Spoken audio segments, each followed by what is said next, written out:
से पहले सियासी पारा चरम पर पहुंच चुका है। आरोप, पलटवार, धमकियां और अब विवादित बयानबाजी से पूरा माहौल गर्मा चुका है। इसके साथ ही सामने आ रहे एग्जिट पोल के आंकड़ों ने सभी को चौंका दिया है।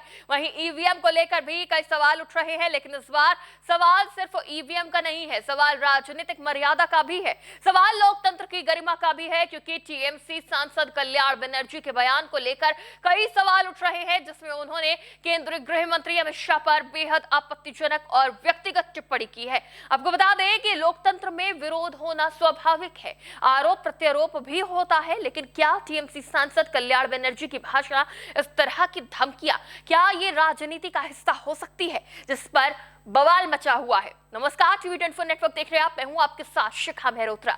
बंगाल में चुनाव की काउंटिंग से पहले राजनीतिक दलों का एक दूसरे पर आरोप प्रत्यारोप तेज है। इसी बीच टीएमसी सांसद कल्याण बनर्जी ने केंद्रीय गृह मंत्री अमित शाह पर बड़े आरोप लगाते हुए गुंडा, जल्लाद, कायर और गंदा आदमी जैसे शब्दों से संबोधित किया। इतना ही नहीं, उन्होंने ये तक कह दिया, इधर आओ हम तुम्हें उल्टा लटका देंगे। टीएमसी सांसद यही नहीं रुके, उन्होंने चुनाव आयोग पर भी गंभीर आरोप लगाए। उन्होंने कहा कि चुनाव आयोग बीजेपी के पक्ष में काम कर रहा है। उन्होंने यह भी दावा किया कि अमित शाह बंगाल में धमकाने आए थे। वहीं अब कल्याण बनर्जी का यह बयान सोशल मीडिया पर तेजी से वायरल हो रहा है, जिसके बाद से उनकी भाषा पर लोग सवाल उठा रहे हैं और सोशल मीडिया यूजर्स सांसद से सवाल पूछ रहे हैं कि क्या ये एक राजनीतिक भाषा है। अब आपको बताते हैं कि सोशल मीडिया पर लोग पोस्ट में क्या लिख रहे हैं। हार्दिक भवसार नाम के एक यूजर है, उन्होंने लिखा कि कल्याण बनर्जी की भाषा देखकर आप अंदाजा लगा सकते हैं कि कितनी बुरी तरह हार रही है टीएमसी। देश के गृह मंत्री को गुंडा कहने वाला कोई सभ्य घर का व्यक्ति तो नहीं हो सकता।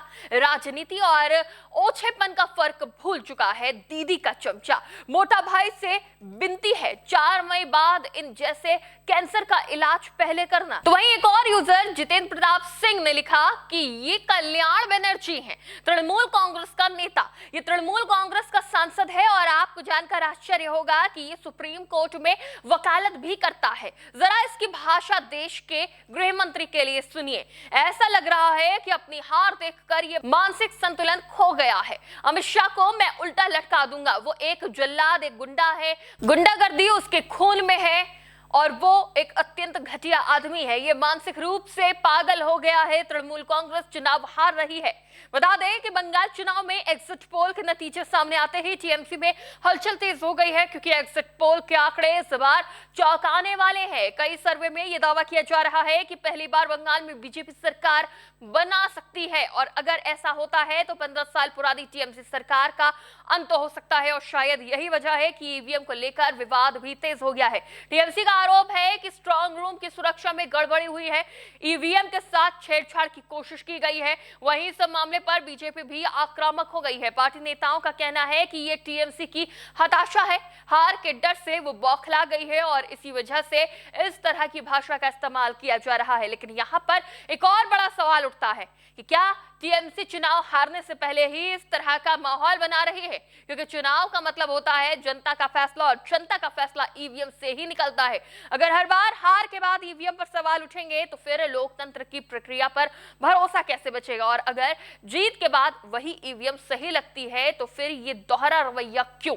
बंगाल की सियासत में इन मामलों को देखते हुए सवाल है कि बंगाल की राजनीति सिर्फ आरोप और गालियों तक सीमित हो गई है। फिलहाल बंगाल चुनाव के नतीजे 4 मई पर टिके हुए हैं। अब देखना होगा कि बंगाल की जनता किसे सत्ता की चाबी सौंपती है। इस पर आपकी क्या राय है, हमें कमेंट करके जरूर बताएं। फिलहाल के लिए इतना ही, देखते रहिए टीवी 24 नेटवर्क।